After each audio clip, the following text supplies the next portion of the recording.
I'm here with a few parents of children with special needs. And Louise, can you just tell me what happened to you last week?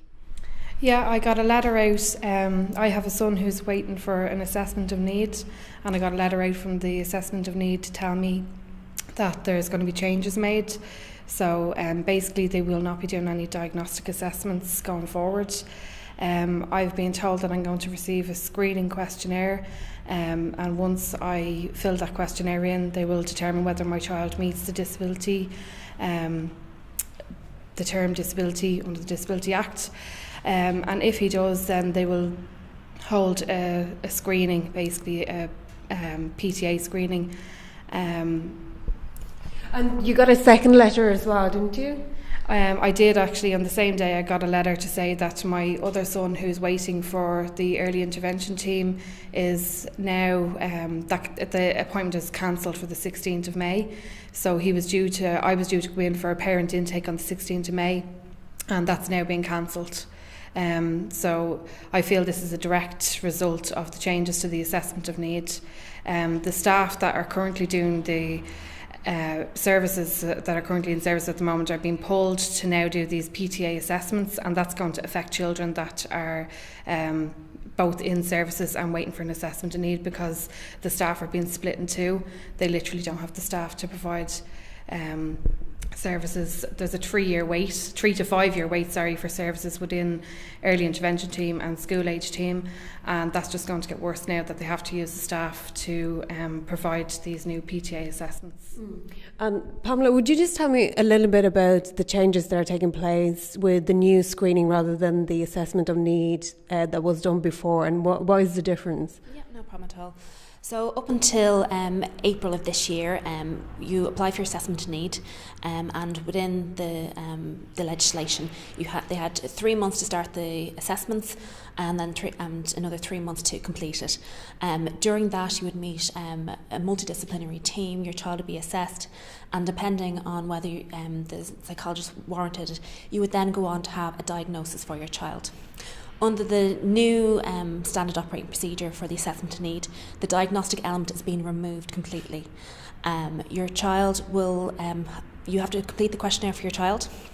That goes on to this preliminary team assessment meeting, which will be a maximum of 90 minutes with the parent and child.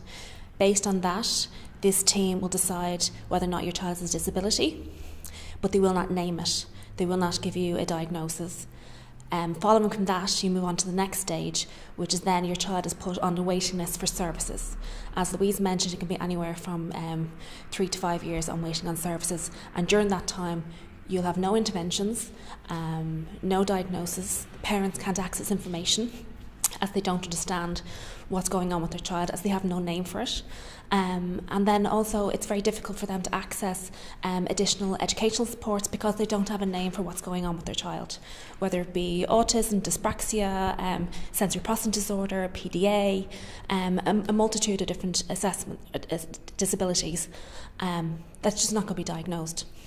And I just saw here a review by the Psychological Society of Ireland, and it's quite a damning review of this new procedure. Completely. This Psychological Society have basically said that this new SOP for the assessment of need is unethical and unprofessional for their psychologists to name the needs of the child but not give an actual diagnosis. You're leaving the parents in limbo, you're leaving the child in limbo, and you're not looking after the welfare of the child and the family. They also state that this may be in breach of the Disability Act itself. Yeah, I do think the HSE, if they proceed with the SOP for the assessment of need, they definitely could be in breach. A diagnosis is not a service. It's an essential requirement for the child if they do have, a disability. So just tell me why you feel that the HSE has done this, or why do you think they're doing this? Okay, so the HSE, their only legal obligation at the moment is the assessment of need. That piece they have a legal requirement to fulfil that piece within 3 months, and at the moment they're not able to do it. So as it stands at the moment, the services, you're waiting 3 to 5 years for services. But they have to complete the assessment of need within 3 months. In order to do that, what they've done is they've basically condensed this service into a PTA assessment, which is just it's basically a screening process rather than a full diagnostic assessment. It's a screening of the child. It's a 90-minute assessment, and they're pulling people then, they're pulling their staff from services because they don't have a legal requirement to fulfil those services. They can leave children waiting 5-6 years without any comeback.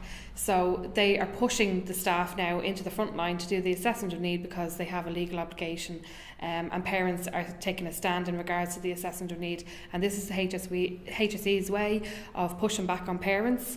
It's basically a tick boxing exercise from them to make sure that they're fulfilling their legal obligation, but at the end of the day this is going to be detrimental to all children involved. So do you think that this process puts too much onus on the parents? I do indeed. With the new SOP for the assessment of need, they're going to be sending out a screening questionnaire to the parents. The parents then has to go through that, ticking off certain areas of the child's issues. This then goes into the HSE. They're going to review this. If you maybe didn't recognise certain things that that are, I don't say abnormal, but are, I suppose, are not neurotypical, and that might be red flags with a child with autism.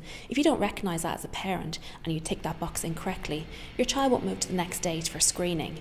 So that's putting too much pressure on the parent, and a lot of parents may not be aware of, as I said, the red flags with kids with special needs. They also may have issues regarding literacy, may not be confident in filling out forms and things like that. So it's putting too much pressure on parents. Also, with these kind of pre-screening questionnaires, an awful lot of children who may be classed as a high-functioning autism, they're going to slip through the net because they may not have enough red flags to warrant the HSE to move the kids onto the next stage within the assessment of need. Sharon, I'll come to you. You have decided to take action collectively, so what is happening? Okay, well, Enough is Enough is going to go up to Chamber House on Wednesday the 16th from 10 to 12 o'clock, and we're basically protesting against this. This is it's in support of all the parents from Tallaght who have kids with special needs and with autism. There's so many different things wrong with the new way they're going to do this, and it's really going to affect our children. One of the big issues is if they're not giving out diagnoses for children, our children will not be able to access what they need for school. So they won't be able to access like SNAs, July provision, home tutoring, that type of stuff. We won't be able to get our kids into the specialised units. None of these units will let you in unless you have a diagnosis for your child and a big report for your child. And if the HSE aren't giving these out, then the Department of Education don't have anything to go on. So then all these children are going to end up either with no school placement, or they're going to end up in the wrong place, which is totally damaging. So it can't go ahead. And do you all feel that this is really going to have a huge impact on both parents as well as the children themselves? Yeah, I think the early intervention years are going to be lost. If the children aren't getting a diagnosis, what they're saying is they can still access primary care. I am waiting in primary care with a diagnosis for, I think I'm over 3 years at this stage. So if my child has a diagnosis and is 3 years waiting in primary care, how is a child with no diagnosis going to get primary care services? That just doesn't make sense. It's definitely going to affect all the children, because as I said, even the children with diagnoses at the moment can't access the services. So how are they able to say a child without a diagnosis is going to be able to access the service? And is this another way of, again, the HSE forcing people to go private rather than accessing the public services? Absolutely. Yeah. Short answer. Yeah, I have to watch what I say there. But do you think that there is going to be a huge pressure on parents to go private? Absolutely. If parents can't get the diagnosis that they need now through the HSE, they have no other choice but to go private. But the problem is, if parents go private, the Department of Education won't take the report saying that, because the Department of Education say, no, we need a HSE report, but the HSE is saying, no, we're not going to give you a report. So what are we supposed to do? There has to be a change. Originally when Enough is Enough protested against this April last year, the situation was bad. The situation is now dire. They've stopped giving out reports. So all these kids are just going to be left with nothing, and without the proper resources, without the proper services. So what are we supposed to do? And just tell me the details, and for people who are watching, tell us the details of the protest so that we can join you. Yeah, no problem. So the protest is on Wednesday the 16th from 10 to 12 outside Chamber House in Tala, same location as the first one.